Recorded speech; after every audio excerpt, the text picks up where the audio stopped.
어제 문재인 대통령의 취임 4주년 특별연설이 있었습니다. 저희가 어제 방송에서 이 중요한 내용들 중심으로 좀 다루긴 했지만 연설 속에 지나칠 수 있는 작은 부분들도 있었습니다.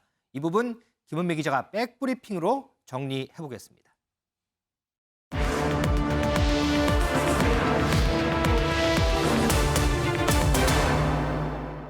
김 기자, 어제 문재인 대통령 연설이 이전의 연설하고 비교해서 다른 부분들이 좀 있다면서요? 네, 일단 여기 사진을 좀 같이 보면서 얘기를 해볼까요? 네. 여기 왼쪽에 있는 사진, 지난 1월에 있었던 신년 기자회견 사진입니다. 네네. 그리고 이 오른쪽에 있는 사진, 이게 바로 어제 있었던 취임 4주년 특별 연설 사진입니다.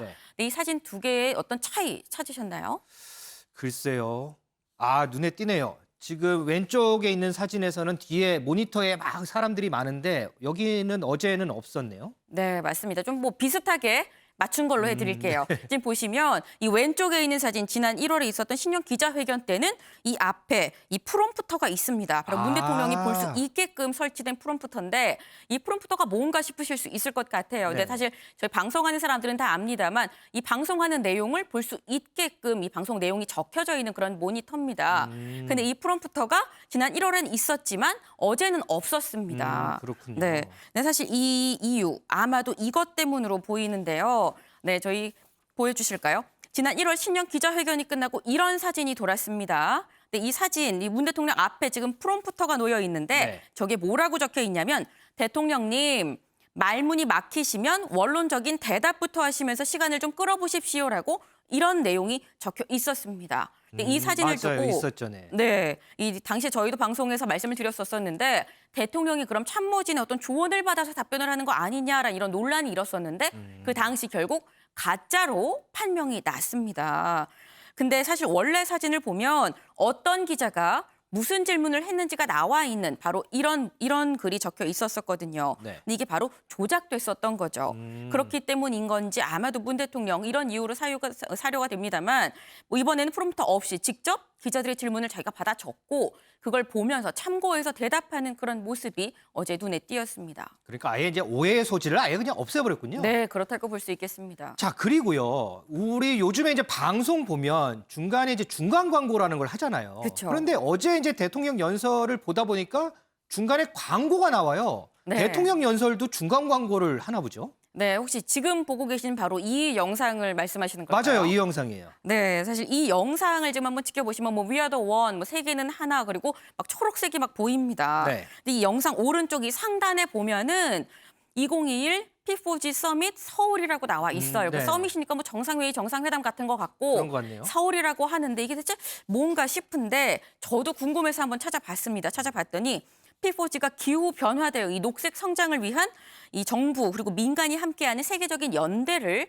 얘기하는 거였는데요. 이 연대 각국 정상들이 모이는 이 정상회담이 오늘 30일 우리나라 서울에서 열린다는 홍보 영상이었습니다. 그런데 꽤 긴 시간 나오더라고요. 네, 저도 그래 대체 이게 얼마나 긴 건지 한번 시간을 재봤는데 2분 40초나 되더라고요. 2분 40초요. 네, 근데 사실 저희는 압니다만 몇 초 안 되는 TV 광고도 뭐 방송사별, 시간대별, 횟수별로 좀 다르긴 합니다만 굉장히 비쌉니다. 그렇죠. 네, 근데 이 사람들이 많이 보는 그 높은 시청률을 기록할수록 그 광고 단가가 상당히 올라가게끔 되어 있는데 어제 같은 경우 이제 거의 전 언론사가 이 문 대통령의 기자회견을 다 생중계로 보여주고 있었거든요. 그렇죠. 그러니까 사람들이 이목이 다 쏠려 있는 그 시간대에 뭐 몇 초도 아니고 2분 40초 동안 바로 아까 보셨던 그 광고가 그렇게 나간 겁니다. 그러다 보니까 청와대 이제 오는 30일에 있을 이 녹색 성장을 위한 정상회의 홍보 효과를 톡톡히 누렸다라고 볼 수 있을 것 같습니다.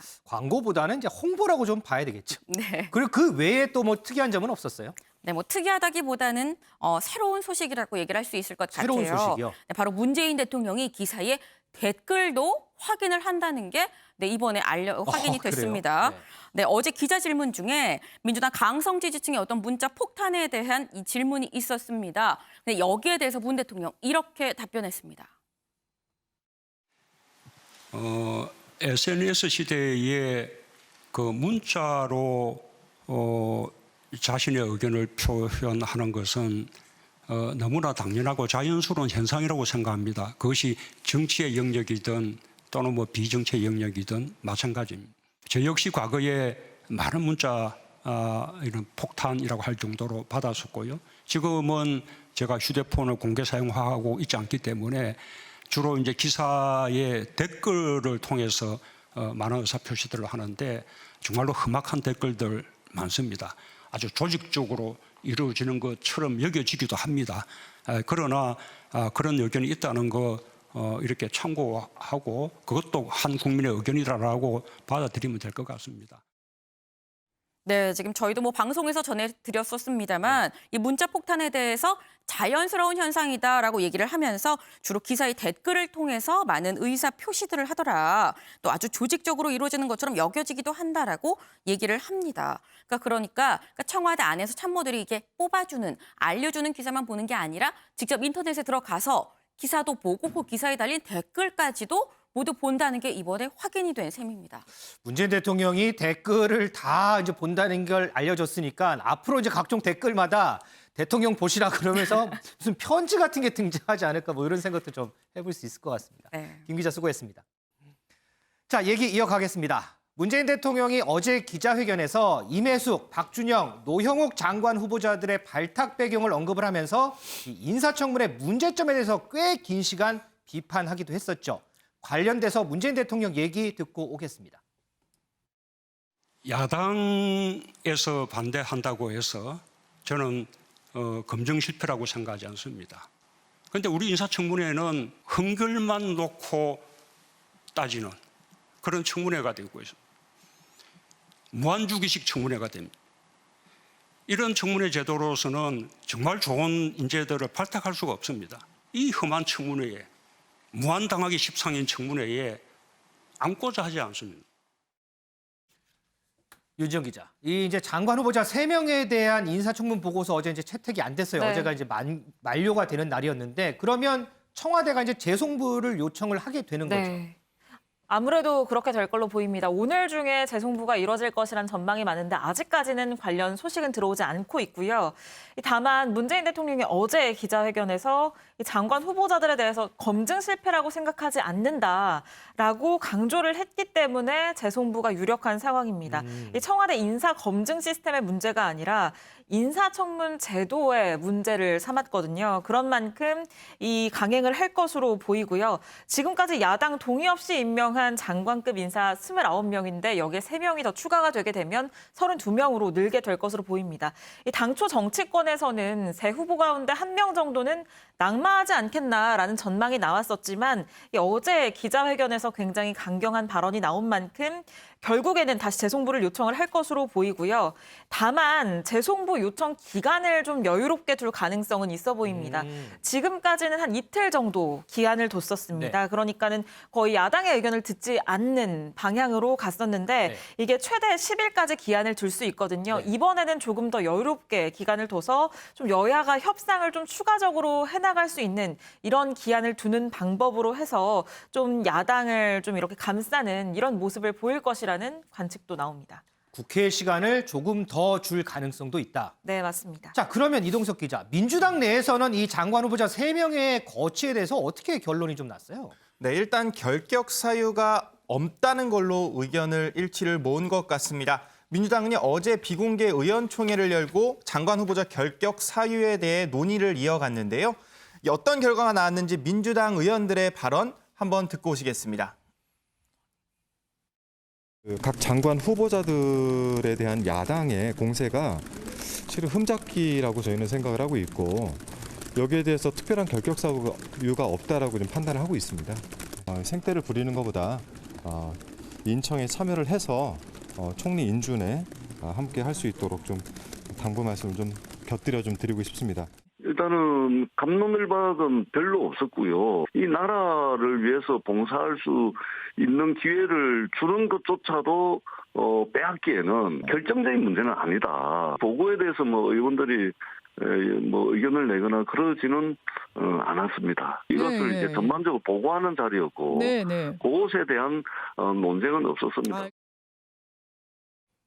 네, 의원총회에서 의원들의 갑론을박은 크게 없었던 것 같은데요. 나라를 위해 일할 수 있는 기회를 박탈해버린 결정적인 하자가 있는 것은 아니다라는 게 민주당의 주장입니다. 하지만 임명을 반대한다는 목소리도 현재 나오고 있거든요. 이상민 의원인데요. 이 의원은 임혜숙, 박준현 후보자 임명을 반대한다. 문 대통령에게 합당한 조치를 취해질 것을 요청한다고 전했습니다.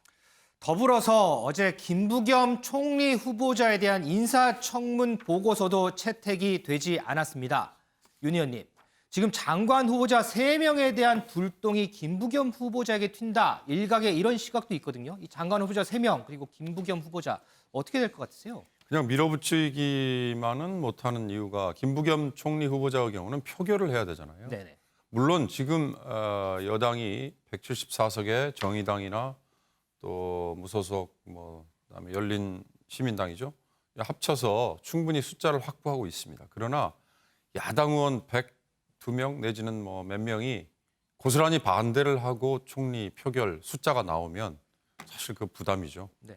그것 때문에 지금 나머지 장관 3명에 대해서도 아까 우리 기자들의 리포트 중에 재송부를 하고 나서 바로 임명을 강행하지 않고 나름대로 국회에서 조금 더 논의를 하는 거를 기다려보겠다. 대통령이 4주년 기자회견에서도 그런 얘기를 했었죠. 네. 국회에서 더 논의하는 거를 지금은 봐야 되는 시간이다라고 얘기를 했는데 제가 보기에 이 청문회가 끝난 다음에 임혜숙 후보자든 또는 박준영 후보자든 문제가 됐던 두 후보자의 답변 태도라든지 아니면 그동안의 일반적인 시민들의 상식으로 봤을 때의 결격 사유 이런 것들 그 후에 여론이 더 악화되고 야 정말 이 사람들은 딴 나라에서 사는 사람들이로구나라는 식의 기류가 됐다면 아마 지금 여당이 계속 이렇게 아까 결격 사유가 하나도 없다 이런 식의 얘기를 못 할 거예요. 그러나 다른 뉴스에 그냥 덮인 측면도 있고 또 하나는 이 도덕성 논란은 그 상황, 시대 상황 아니면 그때의 분위기하고 많이 결부돼서 여론이 형성되는 거 아닌가라는 생각이 들거든요. 그러니까 이게 일부분 부분적인 문제다라는 식으로 넘어가려고 하면 아마 이 두 결격 사유가 있다고 지적이 됐던 청문회 때 지적이 됐던 임혜숙 그다음에 박준영 두 후보자도 결국은 강행을 하지 않을까. 그러나 그 강행을 위해서는 김부겸 총리 후보에 대한 표결을 위해서 여야 간에 뭔가 하여튼 주고받는 막후의 타협은 이루어져야 되지 않을까. 그게 다른 방식일 수도 있을 겁니다. 여러 가지 현안이 있지 않습니까? 지금 법사위원장 야당이 다시 내놔라 하고 여당은 그 하나만 다시 준다는 거 말도 안 된다라고 얘기를 하고 있고 또 다른 여러 현안들이 있는데 그런 현안들하고 같이 묶어서 여야 간에 분명히 타협이 또 영어로 얘기하면 바터가 서로 조금은 이루어지지 않을까 그런 생각이 듭니다. 자, 방금 들어온 소식입니다. 청와대가 장관 후보자 3명에 대해서 인사청문회 요청을 했다고 합니다. 기한이 14일까지입니다. 오늘이 11일이니까 사흘의 시간을 국회에 더 준 것 같습니다. 자, 그리고 하나 더 이 검찰 관련해서요. 어제 이성윤 서울중앙지검장에 대해서 이 검찰수사심의위원회가 이 지검장을 재판에 넘겨야 한다. 이렇게 기소 결론을 내렸습니다. 이에 대해서 오늘 박범계 법무부 장관의 반응이 있는데요. 그 모습 보고 오겠습니다. 어제 수심위에서 이성윤 서울중앙지검장 기소 권고 의견 나왔는데 어떻게 좀 보시는지. 뭘 어떻게 봐. 아직 대검으로부터 정식 보고를 받지 못해가지고 뭐라고 말씀드릴 게 아직 없습니다. 예상하셨던 결과는 아니었나요? 예상하거나 궁리하거나 그래 본 적이 없습니다. 일부 검사들은 이제 스스로 사퇴해야 된다 이런 목소리도 내고 있는 것 같은데요. 그런 의견도 제가 직접 들은 바는 없어요. 이성윤 지검장에 대한 이제 거취에 대해서 조금 논의하시거나 이러신 게 있으실까요? 아직은 특별히 그런 생각 해본 적이 없습니다. 다른 검사 인사도 앞두고 있는데 좀 이 부분이 좀 영향을 미칠 수 있을까요, 장관님? 특별히 이 건에 대해서 제가 뭐라고 언급하기에는 아직은 아닌 것 같아요. 혹시 언제쯤 예상한다거나 이런 거? 글쎄요, 그건 그렇고 다른 질문은 없으시죠? 소 의원님, 서울중앙지검장이 이제 피고인이 되는 상황입니다. 그리고 인사가 있는데 아마 유임을 한다 그래도 논란이 될 겁니다. 이성윤 서울지검장 스스로 사퇴를 할 가능성이 있을까요? 저는 사퇴를 해야 된다라고 생각을 하는데 어떤 결단을 할지는 좀 두고 봐야 되겠습니다. 그런데 어쨌든 만약에 현직에 있으면서 중앙지검장이 법원에 출석한 이런 모습은 뭐 전에 없던 모습이고 네. 일단 공직자로서 적절치가 않죠. 그렇기 때문에 보통 일반적인 조직에서도 저런 상황 되면 최소한 이른바 대기 발령을 하지 않습니까? 그러니까 이 박범계 장관이 직무 배제를 해서 어떤 다른 뭐 법무연수원이나 다른 데로 가든지 아니면 본인 스스로가 사의를 표명하는 것이 현 단계에서는 올바른 처신이 아닌가 싶습니다. 아마 조만간 이제 수원지검 수사팀에서 기소를 할 것으로 보이는데 기소를 딱 하게 되면 저는 사의를 표명하든 아니면 장관이 직무 배제 조치를 하든 뭔가를 좀 해야 된다고 생각합니다. 알겠습니다.